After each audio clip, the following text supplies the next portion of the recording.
Live Tamil செய்திகள். சரிகமபா நிகழ்ச்சியில் யோகசிக்கு கிடைத்த பரிசு என்னவென்று தெரியுமா? 2ஆம் இடம் பிடித்த யோகசிக்கு அடிப்படை வசதி இல்லாத வீட்டில் வாழ்ந்து வருவது பலருக்கும் தனது அடிமனதில் இருந்த கவலையை ஏற்படுத்தியிருந்தது. அப்படிப்பட்ட யோகசிக்கு சரிகமபா நிகழ்ச்சி சார்பில் 1700 சதுர அடியில் இடம் ஒன்று வழங்கப்பட்டிருக்கின்றது. அது யோகசி வீடு கட்டிக்கொள்ளலாம் என்றும் கூறப்பட்டிருக்கின்றது. இது எல்லாம் யோகசியின் திறமைக்கு கிடைத்த வரலாற்றில் மறக்க முடியாத பரிசுகளாக பார்க்கப்படுகின்றது.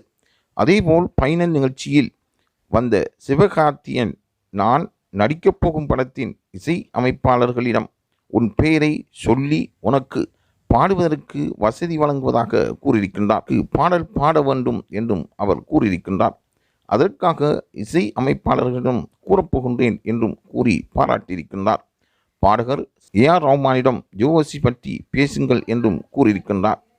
சிவகார்த்தியன் இது தொடர்பாக தனது கோரிக்கையை முன்வைத்ததும் அந்த யோகசி தொடர்பாக தான் கட்டாயம் பேசுவதாக பாடகர் சீனிவாசன் கூறியிருக்கின்றார். இசை அமைப்பாளர் தேவா ரவுண்ட் பாடல் பாடப்பட்ட போது யோகசி பாடலை கேட்டு தேவா அவர்களே கண் கலங்கியிருந்தார்.